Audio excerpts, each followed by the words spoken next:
Dear student, बहुत स्वागत है आपका मिशन इंस्टीट्यूट प्रयागराज में। हम लोग आजकल प्रैक्टिस कर रहे हैं। आपने देखा होगा कि जो हम लोगों ने पहले ही थ्योरम पढ़ लिए थे सारे, हाँ, जितने सारे डिजाइन होती है उस पर चर्चा कर लिए थे, जिससे अब इस तरह के सवाल लगाना आपके लिए बहुत आसान हो जाता है। देखिए, आज कुछ और नए सवालों के साथ मैं हाजिर हूँ। देखते हैं कैसे इन सवालों को सॉल्व किया जाता है। तो पहला सवाल मेरे सामने ये आ रहा है, इसको देखिए और बताइए इसे आप कैसे करेंगे। इसको हम समझने की कोशिश करें। क्वेश्चन है कि एक आयत के विकर्ण की लंबाई 12 सेंटीमीटर है और यह आयत की एक भुजा से दुगना लंबा है। इस आयत का क्षेत्रफल बताओ। पहली बात तो आयत है, आयत है और इसका जो विकर्ण है, ये कह रहे हैं कि विकर्ण 12 सेंटीमीटर लंबा, कह रहे हैं विकर्ण की लंबाई 12 सेंटीमीटर और यह आयत की एक भुजा से दुगना लंबा है। दुगना लंबा यानी मान लो इसकी चौड़ाई से दुगना लंबा है, तो इसका मतलब ये 6 हो गई। 6 दूना 12। हमको बताना है क्षेत्रफल। क्षेत्रफल बताने के लिए हमको इसकी लंबाई भी चाहिए। अब जरा बताओ, क्या आप पाइथागोरस लगा सकते हैं? हमारे पास कर्ण पता है, हमारे पास लंब पता है, आधार चाहिए। आधार बताने के लिए आपको पाइथागोरस थ्योरम लगाना पड़ेगा। तो 12 का स्क्वायर होगा 144 और 6 का स्क्वायर होगा 36। आपको इसे घटाना चाहिए, तब आपका लंबाई आपकी आ जाएगी। 14 में से 6 घटाएंगे 8 और यहाँ हो जाएगा 108। 12 9 108, 36 3 108, 6√3। ये कितना आ जाएगा? 6√3 हो जाएगा। 108 का वर्गमूल निकालें, 36 3 108 होता है, 6√3 इसकी लंबाई आ जाएगी। अब बताओ क्षेत्रफल चाहिए तो क्या करें? क्षेत्रफल होता है लंबाई गुणा चौड़ाई। हमको क्षेत्रफल बताना है लंबाई गुणे चौड़ाई, यानी 6√3 गुणा 6 कितना हो जाएगा? 36√3। कितना हो जाएगा? 36√3 सेंटीमीटर स्क्वायर क्षेत्रफल हो जाएगा। आपने क्या देखा? हमें विकर्ण दे रखा था और एक भुजा दे रखी थी, दूसरी भुजा मुझे पाइथागोरस से निकालना पड़ा। उसके बाद फिर हमारा क्षेत्रफल आ गया। ठीक है, आगे बढ़े अगले सवाल की तरफ। देखिए ये प्रश्न क्या है। एक खिलौना कार के एक वृत्ताकार पहिए की त्रिज्या 56 मिलीमीटर है। वह कितने चक्कर में 176 सेंटीमीटर की दूरी तय कर सकता है? त्रिज्या हमें पता है 56 मिलीमीटर। अगर ये पहिया है और इसकी त्रिज्या है 56 mm, तो हम यह जानना चाहते हैं एक चक्कर में कितना दूर जा पाएगी। एक चक्कर में कितना दूर जा पाएगी, इसके लिए इसकी परिधि निकालना होगा। परिधि होता है 2πr। बताओ, हमें 2πr निकालना होगा। 2 गुणा 22/7 और गुणा r। ये 56 mm है और ये सेंटीमीटर है। आप चाहें तो इसको अभी सेंटीमीटर बना लें, 5.6 हो जाएगा। बस ये सेंटीमीटर बन चुका है। अब 7 8 56.8, 8 दूनी 16, ये हुआ 1.6 गुणा 22, तो 16 दूनी 32 3, 16 दूनी 32 3 35, यानी एक चक्कर में यह 35.2 सेंटीमीटर जा सकता है। हमसे पूछा गया कितने चक्कर में जा पाएगा 176। भाग दे दीजिए बस। क्या भाग देंगे? 176 में आप 35.2 से भाग दे दीजिए। एक जीरो बढ़ा देंगे, दशमलव हट जाएगा। अब काटिए, 4 से काटे, 4 8 32, फिर 4 8 32, 4 चौके 16, 4 चौके 16। वाह! अब सीधे सीधे 5 बार में जा सकता है। 5 8 40, 5 8 40 4 44। देखो 5 बार में पूरा कट गया। हम साफ साफ कह सकते हैं 5 चक्कर में यह 176 सेंटीमीटर की दूरी तय कर पाएगा। मेरी बात क्लियर हो रही है? खिलौना गाड़ी थी, खिलौना गाड़ी की पहिया थी, पहिया की त्रिज्या थी 56 mm को मैंने सेंटीमीटर बना लिया। क्यों बना लिया? क्योंकि जो डिस्टेंस हमको जाना था वो सेंटीमीटर में था और फिर हमारा उत्तर बन गया 5 चक्कर में वहां तक वो पहुंच सकता है। सवाल को खाली समझना है, ठीक से समझ गए, उत्तर लाने में कोई समस्या नहीं आने वाली। एक वर्ग का परिमाप उसकी प्रत्येक भुजा की लंबाई से 90 सेंटीमीटर अधिक है। वर्ग की प्रत्येक भुजा की लंबाई क्या? वाह, क्या सवाल है। एक वर्ग का परिमाप, मान लो इसकी भुजा ए है, तो परिमाप कितना हुआ? 4a हुआ कि नहीं हुआ? क्या कहा? ये जिसका परिमाप है यानी जो 4a है उसकी भुजा की लंबाई a से कितना अधिक है, 90 अधिक है। शाबाश। 4a में से a घटाओगे 3a, 3a is equal to 90, a की वैल्यू क्या आ गई, 30। हमें बताना क्या, प्रत्येक भुजा की लंबाई क्या है, 30 सेंटीमीटर। जांच कर सकते हो, जी हाँ, 30 अगर सेंटीमीटर लंबाई है तो उसका परिमाप होगा 120, और जो 120 है वो 30 से 90 ज़्यादा। ठीक है, तो आप देख रहे हैं, सवाल देखिए, सवाल को हैंडल करने का तरीका देखिए और मैथमेटिक्स का एंजॉय करिए। देखिए अगला सवाल क्या है। अगला सवाल, 9 सेंटीमीटर त्रिज्या के एक ठोस धातु के गोले को पिघलाकर 2 सेंटीमीटर त्रिज्या के तार में ढाला जाता है, तार की लंबाई बताओ। देखो ये 3D का एक सवाल आ गया। अभी मैंने 3D पर चर्चा आपसे किया नहीं, लेकिन बिल्कुल घबराना नहीं। 9 सेंटीमीटर त्रिज्या का ठोस धातु, ये ठोस धातु का गोला है और इसकी त्रिज्या है 9 सेंटीमीटर। इसको ढालना है 2 सेंटीमीटर त्रिज्या के तार में ढालना। तार में जब इसको ढालोगे तो ये बन जाएगा बेलन। इसका मतलब इस लोहे के गोले का आयतन बराबर उस बने हुए तार का आयतन। बस इतना दिमाग में रखो आप, क्योंकि आप जान लो कि कंजर्वेशन ऑफ मास लागू होता है। कोई भी मास यानी कोई भी तत्व तो खराब नहीं होता, यानी इसको पिघलाएंगे, जितना लोहा इसमें से निकलेगा उतना ही लोहा उस तार में चला जाएगा। ठीक है, तो आप कह सकते हो गोले का आयतन, ये दिमाग में रखने वाली बात है कि गोले का आयतन बराबर होगा तार का आयतन, जो तार बन रहा तार का आयतन। अब गोले का आयतन क्या होगा, आप जानते हैं गोले का आयतन होता है 4/3 पाई आर क्यूब। तो मैं लिख रहा हूं 4/3 पाई आर क्यूब। आर क्यूब माने 9 गुणा 9 गुणा 9, ये गोले का आयतन हो गया। अब तार का आयतन क्या होगा, पाई आर स्क्वायर एच। तार का आयतन होता है, तार चूंकि लंब क्या नाम बेलन शक्ल का होता है, तो पाई आर स्क्वायर एच करोगे तो पाई आर स्क्वायर क्या है, 2 गुणा 2, 2 गुणा 2 है ये, और एच हमको नहीं पता, यही बताना। आओ काटते, तो ये पाई और ये पाई कट जाएगा, और ये 4 और ये 4 भी कट जाएगा। इस 3 से ये 3 कट के 3 तिया 9 हो जाएगा।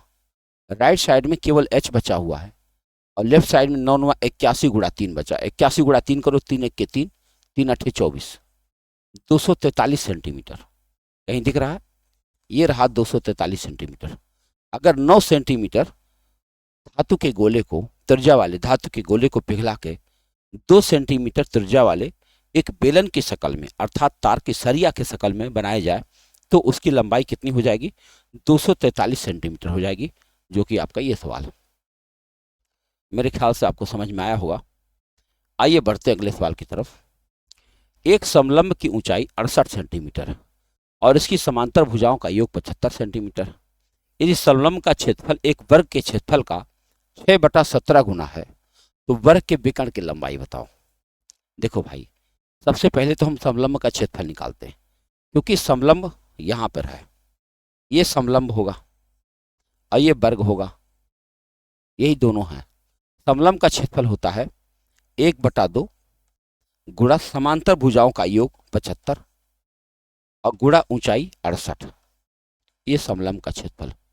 और ये समलंब का क्षेत्रफल एक वर्ग के क्षेत्रफल का 6/17 गुना, यानी अगर मैं यहां लिखूं वर्ग का क्षेत्रफल, वर्ग का क्षेत्रफल, तो गुणा मुझे लिखना पड़ेगा 6/17। यानी कि अगर मुझे वर्ग का क्षेत्रफल चाहिए तो इस 6/17 को मुझे इधर लाना पड़ेगा, 17/6 करना पड़ेगा। बोलो भाई, वर्ग के क्षेत्रफल का 6/17 गुना, तो अगर मैं इसको इधर लाता हूं तो 17/6 हो जाएगा।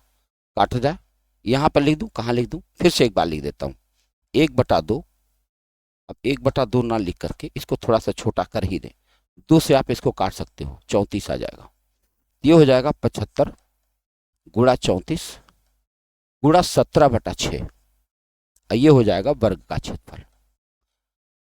जैसे वर्ग का क्षेत्रफल आएगा तैसे उसकी भुजा मिल सकती है, तैसे उसका विकर्ण हो सकता है, दोनों सब कुछ मिल जाएगा। आओ काटते हैं, 3 से काटते हैं, अगर इसको 3 दूना 6, तो ये हो जाएगा 25, और 2 से इसको काट देंगे तो ये हो जाएगा 17। 25 गुणा 17, देखो ये वर्ग का क्षेत्रफल हुआ 25 गुणे 17 गुणा 17, तो हम सीधे वर्गमूल निकाल लेते, भुजा डायरेक्ट आ जाएगी हमारी, क्योंकि क्षेत्रफल हमारे सामने, तो भुजा आ जाएगी। तो भुजा आएगी 25 का वर्गमूल 5 और 17 गुणे 17 का वर्गमूल 17, 17 पचे 85 आ गया। कितना आ गया? वर्ग का विकर्ण कितना आ गया भैया? भुजा आ गई, कितना आ गई? 85। अगर भुजा आ गई 85 तो मुझे बताना इसका विकर्ण। विकर्ण बताएंगे तो क्या हो जाएगा? 85√2। आप जानते हैं वर्ग की भुजा विकर्ण क्या होता है? √2a होता है। तो √2 गुणा 85 करोगे आप, और √2 की वैल्यू दे रखी है 1.414। तो इसका मतलब हुआ कि अब आपको 1.41 में खाली 85 का गुणा करना बचा है बस। 5 के 5, 5 के 20, 5 के 5 2 7, 8 के 8, 8 चौके 32 3, 8 के 8 3 11, खत्म। 5 8 7 2 9 और 11, 119.85 कहीं दिख रहा? 119.85 आ गया। एक बार फिर से देखना चाहेंगे। कह रहा कि एक समलंब की ऊंचाई भी दे रखा है और समांतर भुजाओं का योग भी दे रखा है। इससे हमने समलंब चतुर्भुज का क्षेत्रफल निकाल लिया, और यह क्षेत्रफल वर्ग के क्षेत्रफल का 6/17 था। तो 6/17 इधर आया तो 17/6 बनकर आया। इससे हमें वर्ग की भुजा मिल गई 85, और अगर वर्ग की भुजा मिल गई तो वर्ग का विकर्ण निकालना बहुत आसान काम हो गया। आराम से हमने विकर्ण निकाल लिया। आप देख रहे हैं सवाल में काम इतने दिए जाते हैं कि एक विद्यार्थी को पूरा समय लग जाना चाहिए, है ना। कोशिश करेंगे आप तो 30 सेकंड 35 सेकंड के अंदर में सवाल हो सकता है। आइए सवाल देखें। अगला प्रश्न हमारे पास है कि यदि एक आयत की एक भुजा की लंबाई दूसरे भुजा की लंबाई से दुगुनी है और उसका परिमाप 54 है, तो इस आयत की बड़ी भुजा की लंबाई क्या है? जरा सोचो। दुगुनी बता रहे, मतलब ये x है तो ये 2x है। कह रहे हैं ना, एक आयत की एक भुजा की लंबाई दूसरे भुजा की लंबाई की दुगुनी है और परिमाप 54 है। परिमाप हम लोग क्या जानते हैं? 2 ब्रैकेट में लंबाई धन चौड़ाई 2x + x, ये बताया जा रहा है 54। तो 2 से हम 54 को काट दें, ये हो जाएगा 3x = 27। x की वैल्यू क्या आ गई? 9। अगर x की वैल्यू 9 आ गई यानी इसकी चौड़ाई 9 आ गई, तो लंबाई कितनी हो जाएगी? 18। हमसे पूछा क्या है? इस आयत की बड़ी भुजा की लंबाई बताओ। बड़ी भुजा की लंबाई आ गई 18 सेंटीमीटर। कितनी आ गई? 18 सेंटीमीटर। बात क्लियर हो रही है? देखो ये सवाल है, सवाल की प्रकृति देखो। जब हम डिजाइन के नेचर को ठीक से समझते हैं तब सवाल लगाना आपके लिए कितना आसान हो जाता है। अगर हम नेचर नहीं समझ रहे तो फिर क्या हो सकता है? एक वर्ग की प्रत्येक भुजा की लंबाई 16 सेंटीमीटर है, वर्ग का क्षेत्रफल बता दो। वाह क्या सवाल है ना। एक वर्ग, the length of each side of A square is 16 centimetre, what is the area of this square? ये है वर्ग, भुजा 16 है भाई, क्षेत्रफल कितना हो जाएगा? 256। 16 का स्क्वायर क्या होता है? 256 सेंटीमीटर स्क्वायर। क्यों? क्योंकि वर्ग का क्षेत्रफल होता है भुजा स्क्वायर। आप भुजा स्क्वायर कर दीजिए, सीधे आंसर आपके पास। अगला प्रश्न हमारे सामने है। एक वृत्त की त्रिज्या और व्यास की लंबाई का योग 84 सेंटीमीटर। इस वृत्त की परिधि और त्रिज्या की लंबाई में अंतर बता दो। एक वृत्त की त्रिज्या और व्यास, बोलो भाई। ये है वृत्त, ये इसकी त्रिज्या r, और व्यास क्या होता है? 2r। होता कि नहीं होता? इन्होंने क्या कहा? वृत्त की त्रिज्या और व्यास की लंबाई के योग 84 है, माने 2r + r = 84, यानी 3r = 84। तो r की वैल्यू क्या हो गई? 28। r की वैल्यू क्या हो गई? 28। अब क्या है? इस वृत्त की परिधि और त्रिज्या की लंबाई में अंतर बताओ। तो हमें त्रिज्या तो मिल ही गई, अब खाली परिधि मिल जाए। परिधि निकालने के लिए हम लोग क्या करेंगे? 2πr, 2 × 22/7 × r माने 28, 7 चौके 28, 4 दूनी 8 और 22 अट्ठे 176। ये आ गई इसकी परिधि। हमसे पूछा गया परिधि और त्रिज्या में क्या अंतर है? भाई परिधि 176 है और त्रिज्या 28 है, अंतर बता दो। 16 में से 8 घटाओगे 8 आएगा, और 6 में से 2 घटाओगे 4 आएगा, 148। कितना आ जाएगा? 148 सेंटीमीटर। बहुत मजेदार। देखने में लगता कि यार ये क्या पूछा जा रहा है, दरअसल एग्जाम ऐसा ही होता है। देखो, the sum of the length of the radius and the diameter of a circle is 84 centimetre. कभी सोचा भी नहीं होगा कि अगर त्रिज्या और व्यास दोनों जोड़ने के लिए क्यों कह रहा। बस यही तो चाहता है एग्जाम वाला कि आप कंफ्यूज हो जाइए। बस कंफ्यूजन अगर आपके अंदर नहीं रहा तो आपके लिए ये सब सवाल लगाना बहुत आसान बात रहेगी। अगला प्रश्न देखें।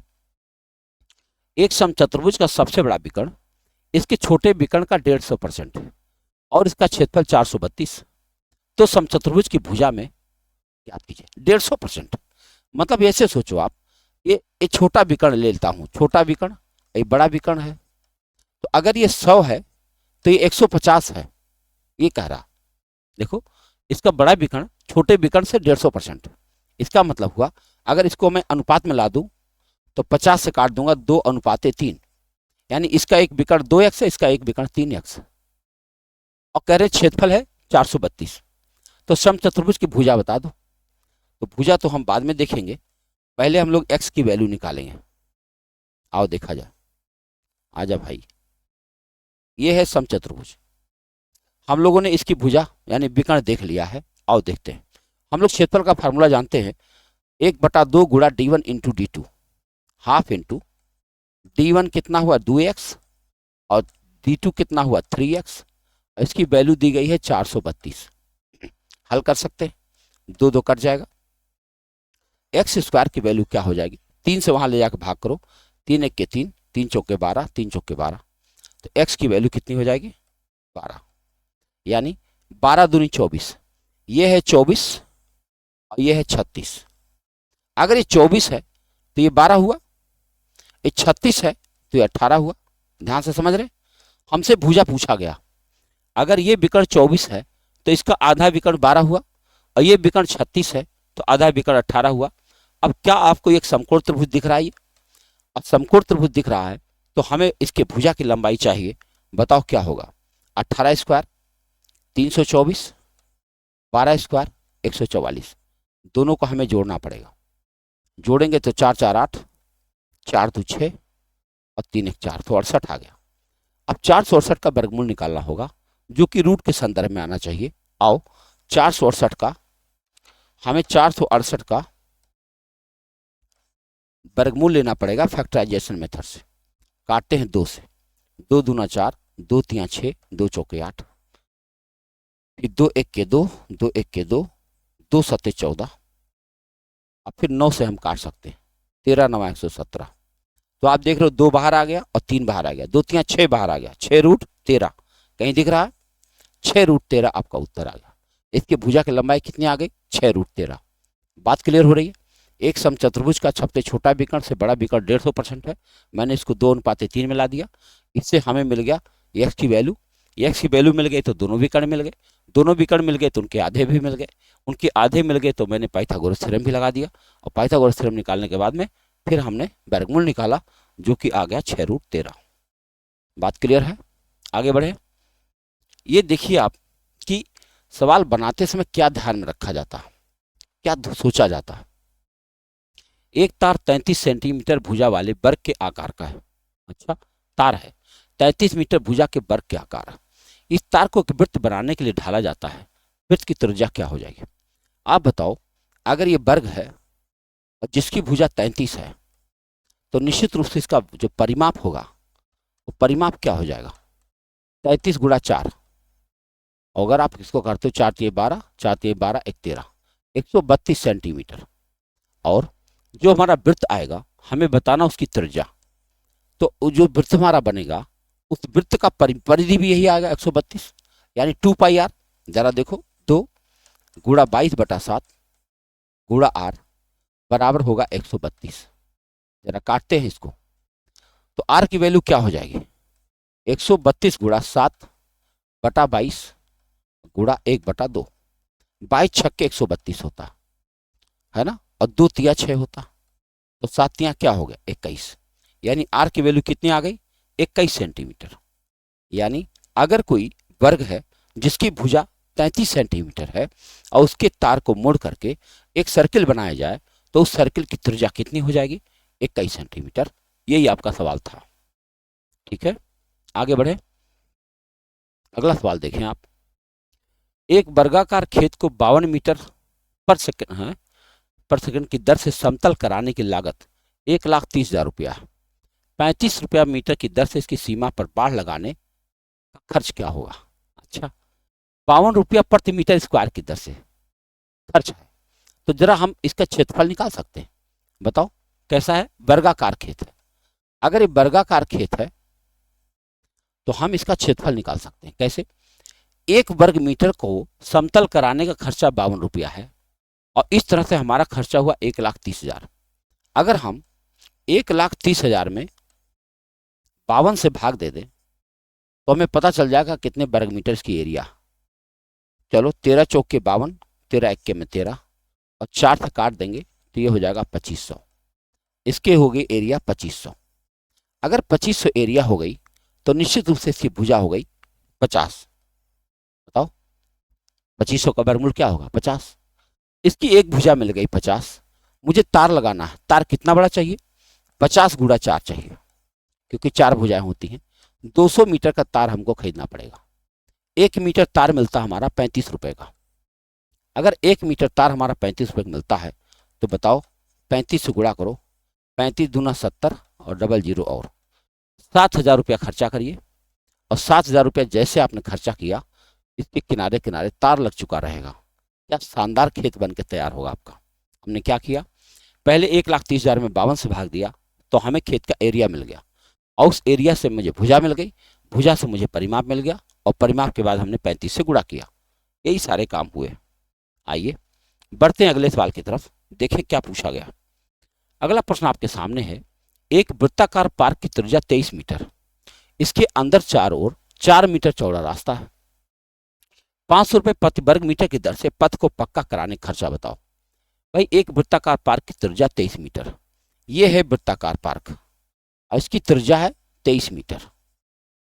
ठीक है, इसके अंदर चारों ओर 4 मीटर चौड़ा रास्ता अंदर है। इसके अंदर चारों ओर 4 मीटर चौड़ा रास्ता है।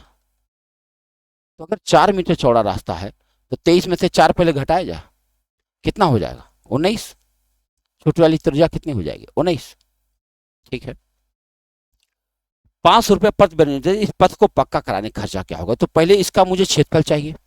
इसका क्षेत्रफल कैसे निकलेगा? Pi capital R square minus pi small R square, दोनों एनुलस की एरिया होती है।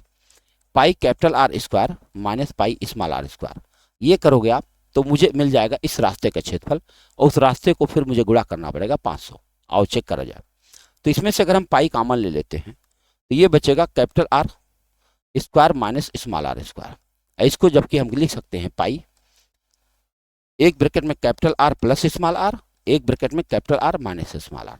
अगर मैं ये लिखता हूं तो मुझे आ जाएगा रास्ते का क्षेत्रफल। और निकालते हैं तो पाई माने 22/7, कैपिटल आर प्लस स्मॉल करो, 19 और 23 जोड़ा जाए तो 9 3 12, 2 1 3 1 4 42। अब गुणा करोगे आर माइनस आर तो 4 आ जाएगा। ये तो हो गई एरिया। अब इस एरिया को मुझे गुणा करना है किससे? 500 से। चलो काटते हैं, 7 छक्के 42, गुणा करते हैं, 6 चौके 24, ये हुआ 22, गुणा 6 चौके 24, 25 120, उसके बाद डबल जीरो, फिर से गुणा करो, 0 0 0, 12 दूनी 24, 2 12 दूनी 24, 2 26। बाप रे, 2,64,000। बहुत ठीक ठाक रुपया आया भाई। 2,64,000 रुपया खर्च हो जाएगा। अच्छा खासा रास्ता बना रहे हम लोग, पक्का मजबूत एकदम, है ना? बात क्लियर हो रही है? इससे आपको रास्ते क्षेत्रफल निकालना कितना आसान हो गया। Pi capital R square minus pi small R square, ये फार्मूला लगाएंगे, रास्ते के क्षेत्रफल मिल जाएगा। और रास्ते के क्षेत्रफल आ जाए तो उसमें 500 से गुणा करना है, क्योंकि 500 रुपया प्रति वर्ग मीटर की दर से खर्चा आ रहा। ठीक है, आइए बढ़ते हैं अगले सवाल की तरफ। देखें क्या है। घोड़े का एक रेस कोर्स एक वलयाकार रूप में है जिसकी बाह्य और आंतरिक परिधि 748 मीटर और 396 मीटर। रेस कोर्स की चौड़ाई बता दो। क्या है? क्या सवाल है ना? घोड़े के एक रेस कोर्स के एक वलयाकार रूप में है जिसकी बाह्य और आंतरिक परिधि 748 और 396 मीटर है। चौड़ाई बता दो। देखो वलयाकार का मतलब हुआ ये ही हुआ, जो अभी हम लोग किए, हमको इसकी परिधि दे रखी है ना, बाह्य परिधि है, मैंने पाई जो 2 पाई कैपिटल आर की वैल्यू दे रखी है और 2 पाई स्मॉल आर की वैल्यू दे रखी है, बस हमको बताना है। आओ चेक करें। देखो बाह्य परिधि क्या है, 2 पाई कैपिटल आर बराबर दिया है 748 और 2 पाई स्मॉल आर ये कितना दिया, 396 दिया। अगर इसको हम दोनों को काट दें ऐसे तो हमें दोनों का रेशियो मिल जाएगा, रेशियो मिल जाएगा, किसी एक में वैल्यू रख देंगे, हमारा उत्तर बन जाएगा।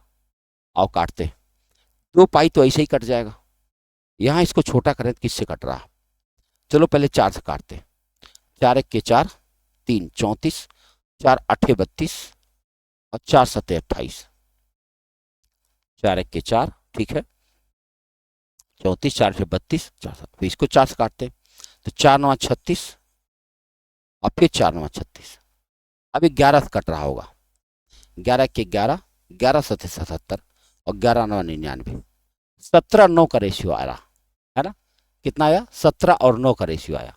हमसे पूछा गया रेस कोर्स की चौड़ाई क्या है, इसका मतलब मुझे फाइनली बताना है capital R minus small R, यही बताना।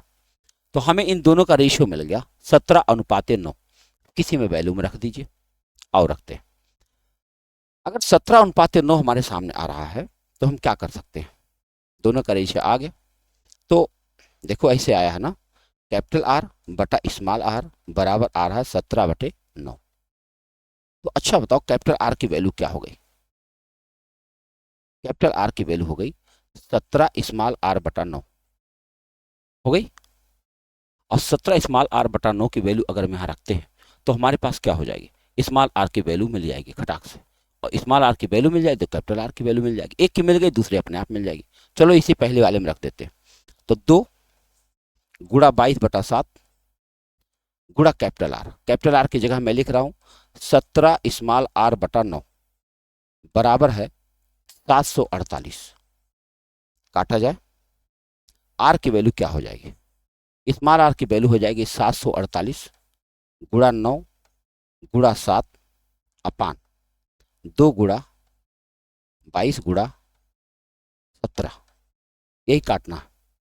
तो हम जानते हैं ये 22 से 11 से कटना है, 11 दूनी 22, 11 छक्के 66, 11 अठे 88 और 17 से भी कट जाएगा, 17 चौके 68 और 2 से भी कट जाएगा, 2 दूना 4 और ये 2 कट जाएगा, बहुत सही। कितना आ गया, 9 7 63, स्मॉल आर की वैल्यू आ रही 63, अगर स्मॉल आर की वैल्यू आ रही 63 तो 9 7 63 तो 17 7 119 हो जाएगी, आप समझ रहे, अगर स्मॉल आर देखो 9 की वैल्यू थी ना और यहाँ आ रही 63 तो 9 7 63 हो रही है, तो 17 7 119 हो रही है।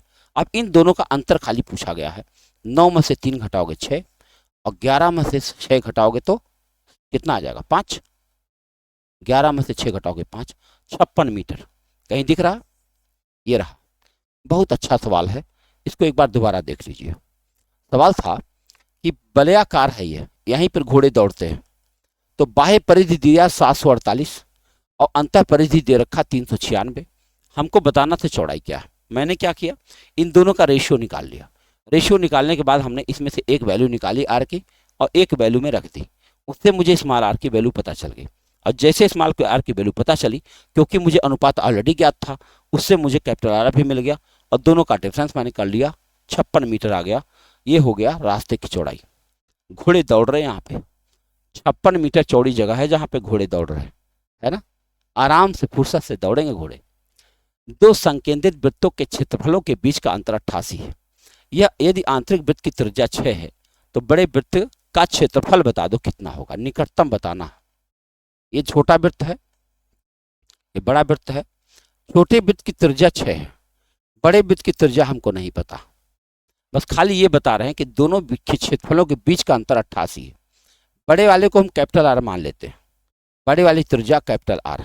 बताओ आंतरिक, हम कह रहे हैं इनके दोनों क्षेत्रफलों का अंतर मुझे कैपिटल आर जैसे मिलेगा तैसे हमारा काम हो जाएगा। देखो pi capital R square minus pi small R square, और ये दे रखा है 88 दे रखा। देखो हम पाई कॉमन ले सकते हैं, जैसे हमने पाई कॉमन लिया, अंदर आ गया capital R square minus small R square. Small R की जगह मैं 36 लिख सकता हूं। अब बराबर हो गया 88। हो गया। अब जरा बताओ, इस पाई को यहां से हटा करके अगर मैं यहां ले जाऊं तो 7/22 हो जाएगा। 22 चौक के 88, 4 सते 28 हो जाएगा। और अगर मैं 36 उधर ले जाऊं तो जुड़ जाएगा। कैपिटल आर स्क्वायर बराबर क्या हो जाएगा, 28 + 36, तो 6 × 8 = 14, 3 × 2 = 5, 1 × 6 = 64। कैपिटल आर स्क्वायर बराबर 64 हो जाएगा। तो कैपिटल आर बराबर क्या हो जाएगा, 8। अगर कैपिटल आर बराबर 8 हो जाएगा तो मुझे इसका क्षेत्रफल बताना है। बताओ पाई आर स्क्वायर होता है, मुझे पाई कैपिटल आर स्क्वायर बताना है। तो मैं लिखूंगा 22/7 गुणा 8 गुणा 8, क्योंकि मुझे निकटतम बताना है। देखो निकटतम में कुछ आएगा और चेक करें। तो 22 8 कितना होता है, 176।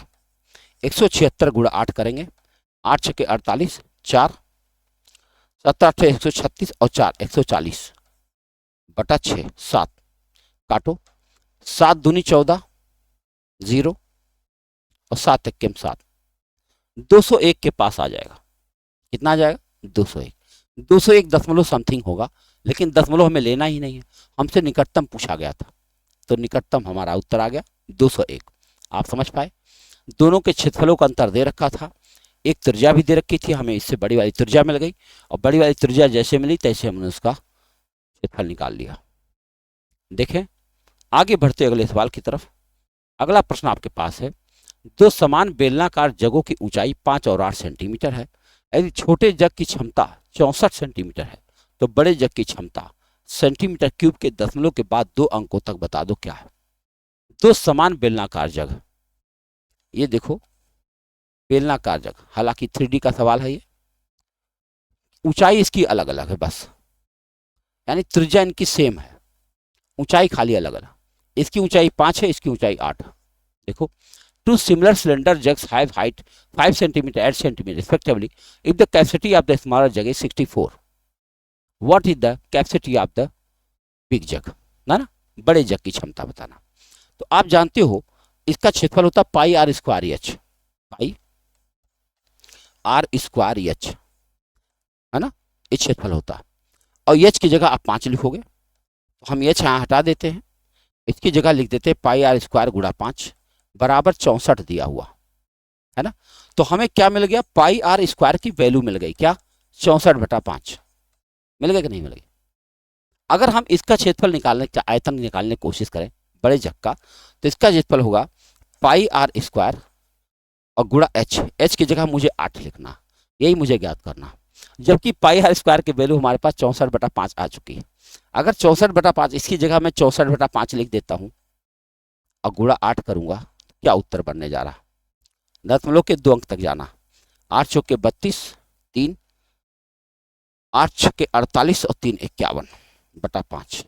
काटो, 5 के 5, 5 दूनी 10, 5 चौके 20, है ना, 102.40। कितना आ जाएगा, 102.40। दोनों की रेडियस सेम थी, तो मैंने क्या किया, पाई आर स्क्वायर की वैल्यू ही निकाल लिया। और पाई आर स्क्वायर की वैल्यू डायरेक्ट ला के यहाँ रख दिया, क्योंकि इसकी त्रिज्या दोनों की रेडियस सेम था, क्योंकि सिमिलर बोला था, सिमिलर माने एक जैसा है, खाली ऊंचाई में अंतर था। तो हमने पाई आर स्क्वायर की वैल्यू लाकर डायरेक्ट रख दिया, सीधा उत्तर हमारे पास। यही होशियारी करना होता है एग्जाम में, आपको होशियारी करना होता है, थोड़ा सा दिमाग लगाना पड़ता है, तब सवाल जल्दी से आते हैं।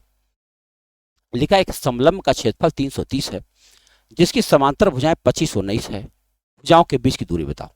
देखो कितना सिंपल सवाल है ये, हमें ये पता है ये 25 है, ये 19 है, हमको यही एच नहीं मालूम, बाकी सब पता है। हम जानते हैं इसका क्षेत्रफल होता है 1/2 गुणा समांतर भुजाओं का जोड़, 9 5 14, 2 1 3 1 4 44 गुणा एच बराबर 330। बस काटो, अगर इसको हम काटते हैं तो ये हो गया 22, और 11 काटते हैं तो 11 दूनी 22, 11 3 33, और 2 से काटता हूं तो 15। बताओ एच की वैल्यू क्या आ गई, 15। ऊंचाई कितनी आ गई, अब बताना क्या है, हा ये नहीं, इसको हटा दीजिए, ऊंचाई आ गई है कितना, 15 सेंटीमीटर। ठीक, क्योंकि ऊंचाई ना दो भुजाओं के बीच की दूरी पूछा गया खाली, तो दो भुजाओं के बीच की दूरी कितना आ गई, 15। ठीक है, आइए अगला प्रश्न है हमारे पास। 78 मीटर, 160 मीटर और 178 मीटर भुजाओं वाले एक त्रिभुजाकार पार्क का क्षेत्रफल एक आयताकार बगीचे के क्षेत्रफल के बराबर है, जिसकी भुजाएं 13-12 के अनुपात है। बगीचे की छोटी भुजा बताओ। अब ये तीन भुजाएं दे करके मतलब हीरो सूत्र लगाने के लिए प्रेरित कर दिया गया, क्योंकि इतना बड़ा फार्मूला किसको याद रहेगा। हीरो सूत्र यहाँ लगाना उचित होगा। चलो निकालते हैं। पहले यस निकालो आप। यस होगा 78 प्लस 160 प्लस 178 बटा 2। चलो काटते हैं। 8 8 और 8 16 हासिल 1, 8 और 6 14, 7 21, 2 1 3 1 4 बटा 2, 208। अब चलो क्षेत्रफल निकालते हैं। ये हुआ 208 गुणा 208 में से 78 घटाया जाए तो इसी से मैं घटा के लिख देता हूं। S s minus a, s minus b, s minus c. तो 8 में से 8 घटाओगे 0 0 है भाई, और 20 में से 7 घटाओगे तो कितना आएगा 13।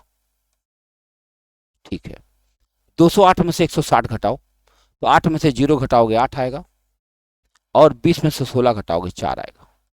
इसमें से 78 घटाओ, 8 में से 8 घटाओगे 0 आएगा, 20 में से 17 घटाओगे तो 3 आएगा। यही काटना है आपको, एरिया निकालनी। चलो अगर इसको मैं देखूं ब्रेक करूं तो क्या आएगा। 208 104 13 8 104 होता है ना।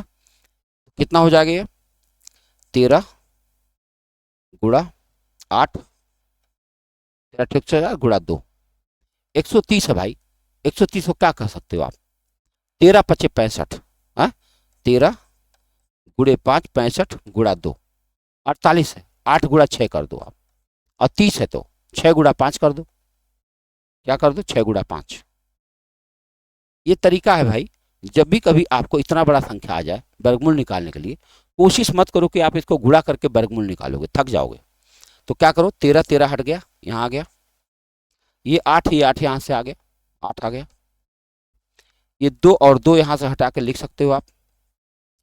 ये 5 और 5 हटाकर यहाँ लिख सकते हो 5, और 6 और 6 हटाकर यहाँ लिख सकते हो 6। सब कुछ खत्म हो चुका। गुणा करो 7 5 30, 30 दूना 60, 60 और गुणा 8 480। 13 गुणा 480, 13 गुणा 480 हमारे एरिया है। एक बार फिर से चेक कर लें। 8 दूनी 16 85 8 करता, ठीक है। तो ये आ गया 0। 13 8 104 10, और 13 चौके 52 और 10 62। ये हो गई एरिया। हमसे बताया गया कि एक आयताकार क्षेत्रफल के बराबर है ये, जिसकी भुजा है 13-12 के रेशियो में।